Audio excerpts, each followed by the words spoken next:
രാഹുൽ ഗാന്ധിയുടെ വോട്ട് അധികാര യാത്ര ബീഹാറിലെ ജനങ്ങൾ ഏറ്റെടുത്തു കഴിഞ്ഞുവെന്ന് AICC general secretary KC Venugopal 24 പറഞ്ഞു. ബീഹാറിലെ പ്രതിപക്ഷ കക്ഷികൾ മാത്രമല്ല ജനങ്ങളും രാഹുൽ ഗാന്ധിക്ക് പിന്നിൽ അണിനിരക്കുന്നു. തെരഞ്ഞെടുപ്പ് കമ്മീഷൻ ഇലക്ഷൻ പ്രക്രിയ അട്ടിമറിച്ചതിന്റെ തെളിവാണ് ബീഹാർ. പോരാട്ടം രാജ്യവ്യാപകമായി പടരുമെന്നും KC വേണുഗോപാൽ പറഞ്ഞു. 24 എക്സ്ക്ലൂസീവ് വാർത്ത. യാത്ര ബീഹാറിലെ ജനങ്ങൾ ഏറ്റെടുത്തിരിക്കുന്നതായിട്ടാണ് നമുക്ക് മനസ്സിലാക്കാൻ കഴിയുന്നത്. ജനങ്ങളെല്ലാം ബീഹാറുകളായിട്ടുള്ള ജനങ്ങളെല്ലാവരും കൂടെ അവരുടെ ഹൃദയത്തിൽ ഏറ്റെടുത്തൊരു യാത്രയായിട്ട് ഇത് മാറി. ജെന്യൂനായിട്ടുള്ള വോട്ടുകൾ കട്ട് ചെയ്ത് ഡിലീറ്റ് ചെയ്ത് മാറ്റിയിരിക്കുകയാണ്. ഇലക്ഷൻ കമ്മീഷൻ ഈ തെരഞ്ഞെടുപ്പ് പ്രക്രിയ എത്രമാത്രം അട്ടിമറിച്ചിട്ടുണ്ടെന്നുള്ളത് നമുക്ക് ബീഹാറിലെ ഗ്രാമങ്ങളിൽ വ്യക്തമാണ്. അപ്പോൾ അതുകൊണ്ടാണ് ഈ കാര്യം വോട്ട് ചോരി കാര്യം പറയുമ്പോൾ തന്നെ ജനങ്ങൾ അതിനെ അംഗീകരിക്കാൻ തയ്യാറാവുന്നത്. വോട്ടർ അധികാര യാത്ര 7ാം ദിവസവും ബീഹാറിൽ പര്യടനം തുടരുകയാണ്. അച്യുതൻ ബീഹാറിൽ നിന്ന് വിവരങ്ങളുമായി ചേരുന്നു. Achuthan, good morning. അച്യുതൻ, പൊതുവേയുള്ള ഒരു അവസ്ഥ യഥാർത്ഥത്തിൽ ഇപ്പോൾ സുപ്രീം കോടതിയുടെ പുതിയ വിധിയൊക്കെ വന്നിരിക്കുന്നു. ബീഹാറിലെ ജനങ്ങൾക്ക് കുറച്ചുകൂടി ഇതിനകത്ത് അപകടങ്ങൾ നടന്നിട്ടുണ്ടെന്ന രീതിയിൽ കാര്യങ്ങൾ ബോധ്യപ്പെട്ടോ?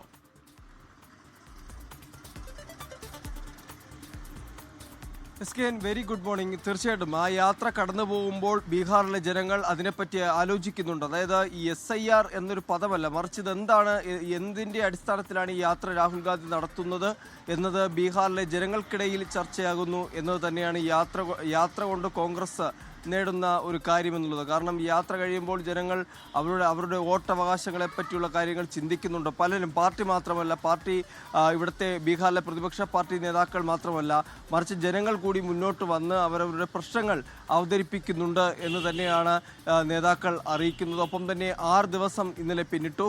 7ാം ദിവസത്തിലേക്ക് യാത്ര ഇന്ന് 9 മണിയോട് 8:30 കൂടി തന്നെ ആരംഭിക്കും. നിരവധി, അതായത് കിലോമീറ്ററുകളോളം താണ്ടിക്കൊണ്ടാണ് ഈ യാത്ര കടന്നു പോകുന്നത്. നിരവധി ആളുകൾക്കിടയിലൂടെ അവരുടെ എല്ലാം ഈ പ്രശ്നങ്ങൾ കേട്ടുകൊണ്ടാണ് യാത്ര മുന്നോട്ട് പോകുന്നത്. ഒപ്പം തന്നെ ഇതിൻ്റെ ഒരു പ്രതിപക്ഷ ഐക്യ വേദി കൂടിയാക്കുവാനുള്ള ശ്രമം കോൺഗ്രസ് ഇതിലൂടെ ലക്ഷ്യമിടുന്നുണ്ട്.